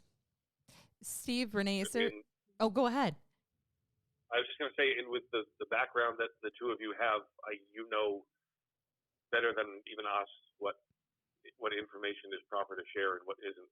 And I do love that about your podcast platform, is the perspectives that you have, that the two of you have on these cases is pretty remarkable. Well, we just want to help. Yes. And get the stories out there. And we cover a lot of lesser known ones. So, some podcasts are out there covering Jeffrey Dahmer, and not that that's not fun, and we don't do stuff like that every once in a while too, but these are the cases that matter. Yeah. They're the ones that make you go home as a former prosecutor or an investigator and not be able to sleep at night. And, we can even imagine what you guys go through still. But this is one of those cases like Molly's too. Morgan and Molly are going to stick with me for a very long time until I see something happen with it and know, because hell, guys, I want closure on this. You guys don't have closure, and I want closure. Yep. Well, hopefully we can get that for you and for us and for everybody. Yes, and for Morgan, and absolutely. Then we can start to do really good things in Morgan's name. We just haven't had the energy and the time to do the things that we want to do. But right now, you're putting your energy and time into where it's needed most, and then when you get that checked off the list, then you can get to the buddy benches. Yep. I can't wait to hear, Renee, if that happens, because I think that's an amazing memorial. An amazing idea. it will definitely It happen. will definitely happen. Timing. Yep. Great. Yep. Is there anything that either of you guys want to leave with our listeners about Molly? A happy story, a happy Morgan. memory, or gosh, about Morgan. I know, See, we now were I'm just confused talking about I'll Molly. click that part out. About Morgan, is there anything that you want to share? I would just like to say that Morgan deserves better. Mm-hmm. Absolutely. And the truth. And I think it will happen. Mm-hmm. I hope so. I don't know how, I don't know when, but I hope Right. it's soon. I know that our patience and our daily life is not good. Sure. Yeah. And every second of it is thinking about Morgan. Oh, yeah. Would you guys mind emailing us pictures that you would be okay with us sharing of Morgan on our social platforms when we release this episode to the world? I'd be happy to do that. That would be amazing. Anything else of her talents, those letters, those writings? You said she wrote that story. We're happy to share any of that as well. I think our listeners are going to love Morgan just as much as we all have. do. Just in the past 2 hours. Yep, completely fallen in love with your family. Morgan was just so naturally beautiful inside and out. Mm-hmm. And she was on a mission to change the world one personal interaction at a time. And evil took that all away. Yep. But maybe with getting her story out there, she's still working through all of us. I have a feeling. Because this is bringing some darkness to light of these things that can happen and that shouldn't happen. And I think that in itself is still a beautiful way where she's, helping guide and shed her beautiful light that she had. Because I think once this is explored in court and these truths are brought to justice, that's a good thing too. It is a good thing, and I hope that we can institute change, much like the I'm sorry, her name just escaped my mind. The young woman who was killed at Fort Hood in Texas. Yes. A few years back. Yes, we actually did cover that case too. Yep, and at the end, there was some important change regarding sexual harassment and sexual assault in the military that was brought forth, stemming from that case. But I think it's a drop in the bucket. I think that the problem is much bigger, and we would like to be involved in continuing that change that needs to happen. Yep. I can see why. And you guys are so well-spoken and such strong people that I think that you set your mind. I mean, Morgan got to be how she was because of both of you. Of who raised her. Yep. It's pretty obvious to me too. I think you would do an amazing job at helping bring about change. Steve, Renee, thank you so much for sharing and allowing us to do this interview format. Yes. And for sharing your beautiful Morgan with us. I wish you could have known her. Yeah. We do too. We do too. Definitely. So, all right. Thank you. It's very gracious of you to offer us this time. Oh, no, we are happy to. This is why we do this. Absolutely. So, please keep in touch. We look forward to hearing from you. We will do so. All right. Well, take care, both of you. Thank you so very much for your time today. Thank you. Take care. All right. Bye. Bye-bye. Okay, Megan, are you going to bathe me? I am now going to that we've bathe heard Morgan's story. We are. I'm going to Okay. bathe you. And I took this right from Facebook because you and I both know, love, and follow that Southlake PD down in Texas. This just cracked my shit up. Okay. So I'm going to read this to you as posted. I haven't seen their I got to go make sure I'm still following. I haven't seen their posts in a while in my It's something feed. about Facebook algorithms. It's Yeah. the same as when you talk out loud long enough, all of a sudden wish.com starts suggesting weird kinds of things for you to purchase. I've got to be very careful. Be very careful. There's a lot of dicks on my phone because we talk about all it the on time. this podcast. I keep getting weird stuff come up. Yep. Me too. Yeah. And Okay. it's totally because of the Patreon. The Patreons, what they've turned us into. It is. Thank you. We've become the penis podcast. But Yeah. all right. So South Lake PD posts February kicked off the month for celebrating the love in your life. But we don't want you to forget those exes that did you wrong either. Do you have an ex-Valentine and know they have outstanding warrants? Oh, shit. Do you have information that they are driving with illegal guns in their car? Give us a call with their location and we'll take care of the rest. Now, this Valentine's Day special starts off with a set of limited edition platinum bracelets, free transportation with a chauffeur, Oh, gosh. and a one-night minimum stay in luxurious accommodations with professional glamour shots that will be posted online for all to enjoy. This special is capped off with a special Valentine's dinner. We know this special is so incredible that you may be tempted to provide additional referrals. We don't blame you. This special is too sweet to pass by. We are joining police departments nationwide in this Valentine's Day special. Our operators are standing by. That is fantastic. I loved it. I loved it. It immediately brought me to the freaking episode of Cops. Come on. Who doesn't love an episode of Cops, right? Yeah. Where the guy gets pulled over and the girlfriend's on the side going, he got weed. He got weed. Right? Like, take the focus off of me. He got weed. Right. Oh, that is funny. Oh, yeah. I loved it. Oh, that sounds way better than what, Drumming up some business. Matt and I exchanged Valentine gifts early because they came in big boxes that were obnoxious to have in the house. What the hell did you exchange? Well, ironically, this is really funny. We both open up our Amazon boxes like, here you go, honey. He got me a foot massager. Okay. I got him a back massager. And it's the same brand. You guys, that's fantastic. And we look at each other and he goes, it's like we don't want to touch one another. Like, massage your freaking self. This is where we're at now in our marriage? relationship. Yep, where it's just like, this would be a lot easier if I had a machine rub your back for you or rub your feet for you. This And I is gotta great. say, they were fantastic. My foot massager, you put your feet like right in a little device. Oh, Yes. Megan. Oh, the noises that came out of Now my we know mouth. why men do it. Yes. Yes, we do. I figure you It would was come amazing. home and you'll see your husband on the couch and he'll have his feet in your foot massager with his neck massager on. It's happened already. Okay. Yes. So it's just full. Don't put your hands on me at all. I'm just going to Yes. enjoy this Yep. fake massage, This- manual but massage. it's even better. Like, it's better than what my tiny T-Rex hands could possibly do on his back. So it's amazing.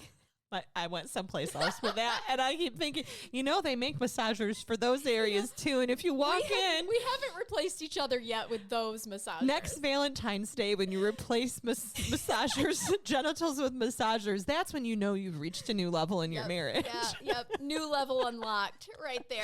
Oh my God, we got off topic, but It was- still, yeah. the police thing is what prompted this, and Valentine's Day in Valentine's general. Day, Yeah, I can be even less romantic than that. We just think it's a made-up holiday and celebrate more the, say, Valentine's Day massacre. Yes. Instead. Well, can I tell you, this is the first time we've exchanged Valentine's Yeah, gifts. we don't do it. We don't. But I happened to see it on Amazon and was like, I really want to get this for him. I was like, oh, crap, I'll call it a Valentine's gift. Why not? Absolutely. Well, then he randomly, probably because I bought it, that same, brand, it popped up when he was on Amazon for the foot And he's one. like, ooh. Yeah, exactly. And so we just kind of had the same idea. And when the boxes arrived on the same day, and he was like, well, what did you order? I was like, oh, I actually got you a Valentine's gift. He's like, oh, that's weird. I actually got you one too. And they're both they were here. the same thing, essentially, but for two different parts You of the body. guys It was are really on, funny. on a cosmic level Our here. souls are connected. They really are. Yeah. Like the other day, my husband goes, what is this huge box outside? It's coffin size. I'm like, happy Valentine's Day. He brings it in. We get it all opened up, and he's like, "It's luggage because we're going on vacation soon, Yeah. and they're huge. I mean, I those could are fit. big. I could fit in that. It's a Yep. 3-piece set, but I could fit in the biggest one." He's like, "So you got me luggage?" I'm like, "No, I got me luggage. I'm moving. Never coming back from warm weather. I No. don't want to come back here where the air hurts my face." It is very painful here right now, for sure. It is. So, well, All right. we hope that you enjoyed the story. Yes, we hope it enraged you. Absolutely. As it should. Yeah. In the meantime, tell them how they can stay connected to us. Yeah. Well, follow us on social media. That'd be great. You can join Patreon, Crime Curious. Actually, on our website, crimecuriouspodcast.com, there's all sorts of links to join Patreon. We'll link you to all of our social media, too. Yes, it sure does. So just go to our website. There's merch there, too. There's merch. We respond back. We do. Yep. You can message us from there. You can buy Charnell a coffee so that she can do her research and buy books. Mm-hmm. Absolutely. I am definitely nose deep right now into lots of several different book cases, actually, that we're going to be covering very soon. So looking forward to it. Yes. Thank you all so much for listening. And you guys keep it curious. Yes. And keep listening. And until next time, bye-bye.